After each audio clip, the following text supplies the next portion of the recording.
Alright guys, so first up we have this delicious Japanese curry, and I'm going to show you two ways to do this. The first one with the chicken like in the actual sauce, and it's like really easy, you just throw it all in one pot. And then the second way is with the crispy katsu chicken just on top. And we're just going to start by putting our rice on in the rice cooker. Here I'm doing about like 3 or 4 cups depending on how much you want to make. To be honest, I always forget to put my rice on, so I just put it on first, that way it can cook and then stay warm while I cook everything else. Next up we're going to dice our chicken. I like to do reasonably large cubes. Then we're just going to cut our onion. You can either dice it or you can do like strips. And then we're just going to peel our potato and carrots. So I normally do 1 to 1. So I do 1 carrot for 1 potato. Then I dice up my potatoes just like this. And the carrots you can just chop however, it doesn't really matter. But I'm doing it like this. Then we're going to do our garlic and then also our ginger and just chop those up quite finely. And then we're ready to start cooking. So here I'm using a Dutch oven with a little bit of vegetable oil. And for the first method, which is the easiest, you just throw the chicken straight in the pot. Just get some nice color on that chicken, and you want to cook it pretty much all the way through here. Then we're going to add in our onions to kind of like soften up, put in the garlic and the ginger. Then we'll just add the carrots and potatoes and just sort of stir fry them.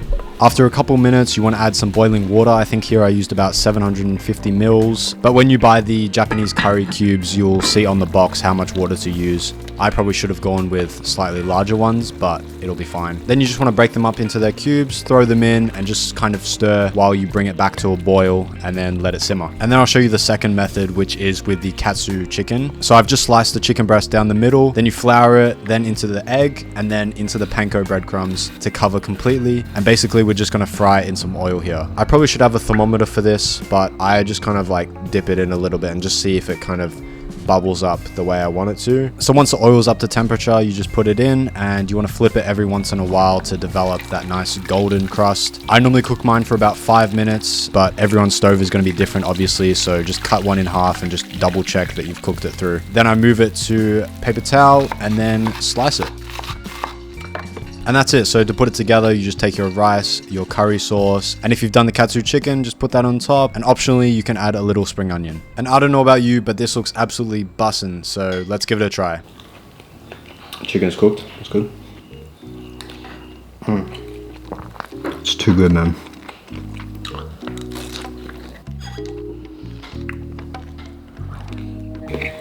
Chicken's so crispy.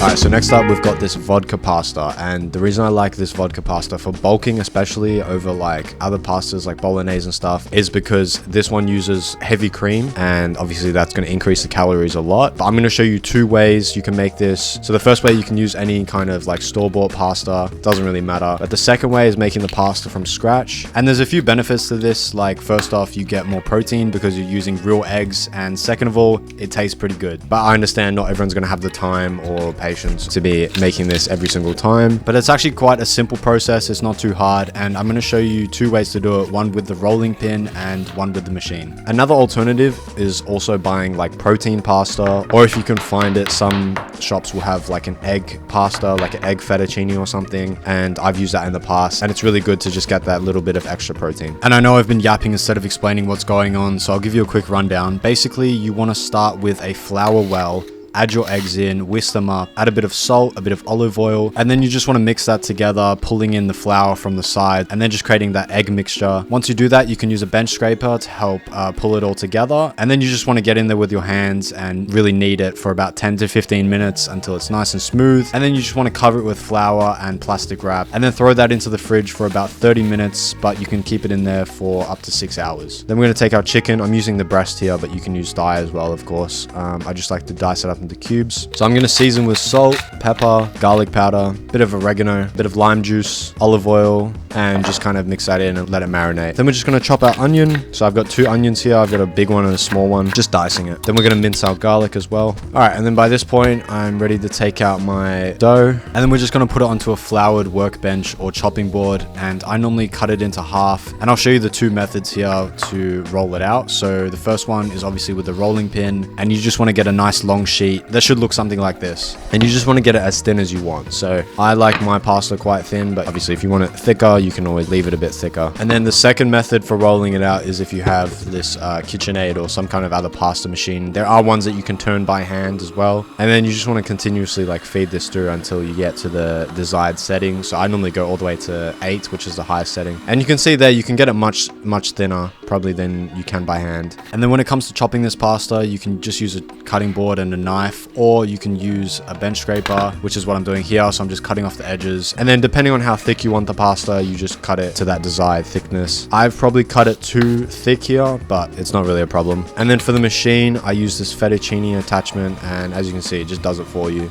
It's super easy. Alright, once our pasta's all done, we can start on the sauce. So we start by melting butter. Once the butter's melted, we go in with some chili flakes, let it get nice and fragrant, then throw in the onion, garlic, and just stir that around. And then after that cooks for a little bit, we're going to do like 1 or 2 shots of vodka. This is completely optional as well, but I don't know if it's vodka pasta without the vodka. So then we're going to do about like 5 to 6 tablespoons of tomato paste. And then after we cook that through a little bit, then we're going to do 600 mils of the thickened cream. And it's right if it's not too thick because we're going to reduce it down anyways. Then we're going to grate in some Parmesan cheese, and I normally do like half the block. And then you can save the rest for toppings. It really depends how cheesy you want it. You can completely leave this out. But I actually found out if you're lactose intolerant, you can still eat Parmesan cheese. So for the chicken, I'm going to do it in the oven at about 160 degrees. And depending on how big I cut the chicken, I'll cook it for anywhere between 20 to 30 minutes. And then I'm just going to take my pasta and cook it in boiling water. If you're using store-bought pasta, just cook for the recommended amount of time. But if you're using the homemade pasta, you should only need to cook it for about 3 minutes or so. And then once it's done, just throw it in the sauce. And once your chicken is done, put that in as well. Grate on some Parmesan cheese, and it's done. Let's give it a taste.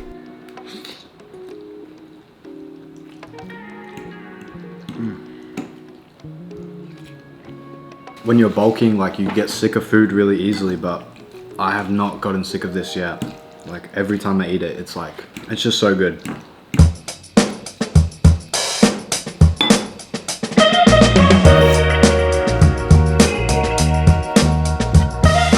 Alright guys, lastly, I have 2 different burrito recipes. First up, we got this really simple one, but it's still delicious and, like I said, easy to make. So basically, you just start with dicing your onions, mincing your garlic. It's probably a lot of garlic, but, you know, no vampires here. Then we're just going to take our pot with a bit of olive oil.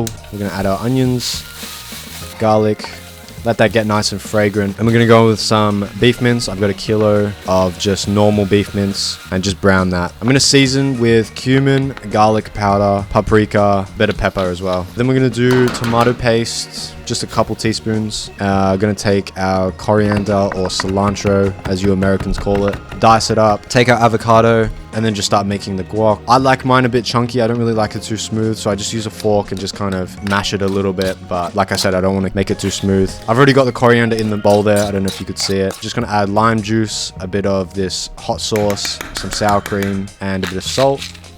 And then we can just start making the burrito. So just got a plain tortilla here, putting on the meat, bit of cheese, bit of corn, a bit of guac as well. And if you want sour cream, you can throw that on as well. Just wrap it up. I also like to seal the edge on the pan, and makes it nice and crispy as well.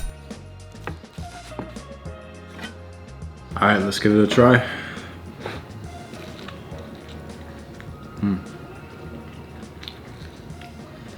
Oh. Honestly, just toasting the burrito just makes it so much better. And you melt the cheese a little bit. It's so easy as well. Alright guys, and then next up we have this California style burrito. It's a little bit more complicated, but it's honestly not that hard, and it still tastes really good. So yeah, you can give it a try if you want. So we're gonna start with our steak. I've got mine already diced up, and just throw in some minced garlic, the zest of a lime, as well as the juice. We're gonna do the juice of a lemon. And I thought I had normal oranges in the fridge, but apparently we had blood oranges, so I guess it's the same thing. Then we're going to do some Worcester sauce and soy sauce. Quick tablespoon of chipotles in adobo sauce, some brown sugar, cumin powder, chili powder, paprika, onion powder, and some salt and pepper. And then we're just going to mix that through and let that marinate in the fridge from anywhere between 1 to 4 hours. Then I'm just going to start prepping my ingredients. So we're going to dice the onions, the tomatoes, a couple of jalapenos, and our coriander or cilantro, as you Americans call it. Chop up our lime and mince some more garlic. And then I'm going to start on the guac. So I'm just going to use 2 avocados here. And we're going to make it chunky like the last one. So we're going to do a bit of lime, some coriander, garlic, hot sauce, sour cream, a bit of onions, and a bit of tomato.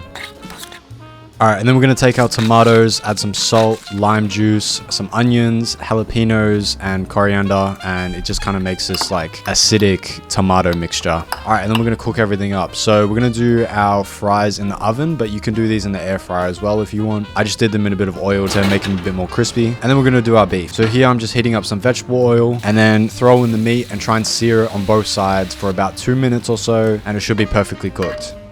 Alright, and then we're just going to pull everything out, season our chips. So here I've got some paprika, garlic powder, cumin, and some salt. And then we're just going to put everything together. So we've got the tortilla, our beef, our fries, tomato, some guac, and a bit of sour cream, and that's it. Just wrap it up, and then I'm also going to seal it on the pan. And that's it. Super easy. Let's give it a try. Alright, let's tuck in.